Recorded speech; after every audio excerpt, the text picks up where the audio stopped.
আসসালামু আলাইকুম, আমি অনু। আমার একটা নতুন ভ্লগে আপনাদের সবাইকে স্বাগতম। কেমন আছেন সবাই?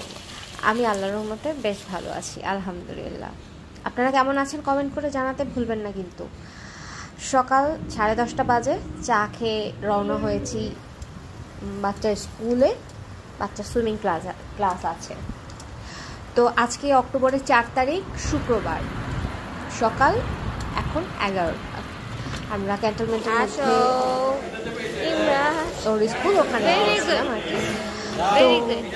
যেদিন ইমরানের বাবা বাসা না থাকে সেদিন নিয়ে যাওয়ার দায়িত্ব আমার, যেমন আজকে আমার দায়িত্ব ছিল।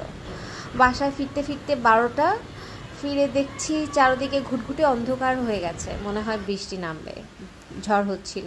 তখনই ঠিক করে ফেলেছি আজকে কি খাবো। তো আজকে হচ্ছে একটু পাতলা খিচুড়ি রান্না করব। আর হচ্ছে বাসায় মাঝারি সাইজের ইলিশ মাছ ছিল, সেটাই আস্ত ফ্রাই করব। ইলিশ মাছ ফ্রাই, পাতলা সবজি খিচুড়ি, আর হচ্ছে আলু ভর্তা বানাবো। এই সিম্পল মেনু আজকে। শুক্রবার তো মানে অনেকেই অনেক স্পেশাল রান্না করেন, তাই না? আসলে আমার শুক্র শনিবারে বাচ্চার স্কুল বন্ধ, আর আমার হচ্ছে এই 2 দিন অনেক কাজের চাপ থাকে। আর ইদানিং কেন জানি আমার রান্না বান্না করতে ইচ্ছা করে না। মানে এতদিন আমার শ্বশুর শাশুড়ি বাসায় ছিলেন, আমি অনেক রান্না বান্না করেছি, ভালো লেগেছে। এখন আসলে ইদানিং কী জানি হয়েছে, রান্নাই করতে ইচ্ছা করে না। তারপর আজকে চিন্তা করলাম বৃষ্টি পড়ছে, সুন্দর একটা ওয়েদার, একটু রান্না করি। এটার সাথে বেগুন ভাজি হলে আরও বেশি ভালো হতো, কিন্তু বাসায় বেগুন ছিল না। আর এখন আসলে নিচে যে বেগুন এনে ভাজি করার মতো এনার্জি আমার নাই, যেহেতু বাসায় আমার হাজব্যান্ড নাই।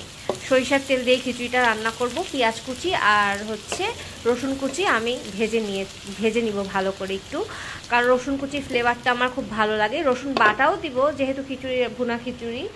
তারপরও এখানে সব মশলাগুলো নিয়ে নিয়েছি, আদা রসুন জিরা, হলুদ মরিচের গুঁড়া, লবণ, দারচিনি এলাচ, গোলমরিচের গুঁড়া।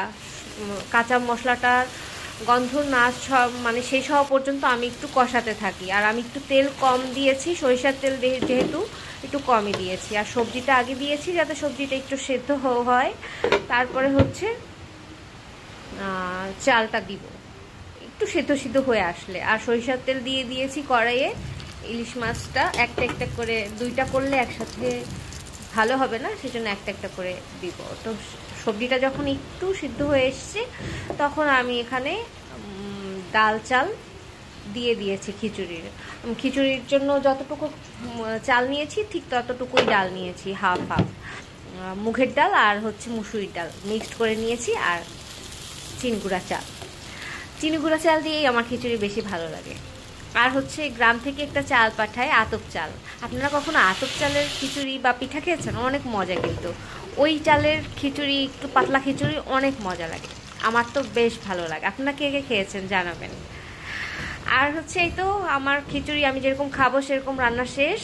একটু আলু ভর্তা বানাবো, আলু ভর্তা বানিয়েছি। গ্লাসে কোক ঢেলে এখন আমি খাওয়া শুরু করব, কারণ এটা হচ্ছে মাছের তেলটা আবার আমি রেখে দিয়েছি, যেহেতু সরিষার তেল। আমার মাছের তেল খেতে খুব ভালো লাগে। আর এই যে আমার খিচুড়ি, মানে আমার খিচুড়ি, সেটা ভুনা হোক যেরকম হোক, খিচুড়ি মানেই আমার পছন্দ। যাই হোক, এখন তো খাওয়া শুরু করব। এর মধ্যে দেখি বাইরে ঝমঝমিয়ে বৃষ্টি নেমেছে, আরও সুন্দর লাগছে যে বাইরে বৃষ্টি আর আমি ঘরে বসে খিচুড়ি খাবো, গরম গরম পাতলা খিচুড়ি। তো আমার ভিডিওটি আপনাদের যদি ভালো লেগে থাকে তাহলে একটা লাইক করে দেবেন প্লিজ। আর কমেন্টও করতে পারেন, যদি ভালো লাগে জানাতে পারেন আমার কোন জায়গাটা, মানে আমার কথা বলার কোন জায়গাটা ভালো হয় নাই সেটাও জানাবেন। সব একঘেয়েমি ব্লগ হয়ে যাচ্ছে কিনা সেটাও জানাবেন।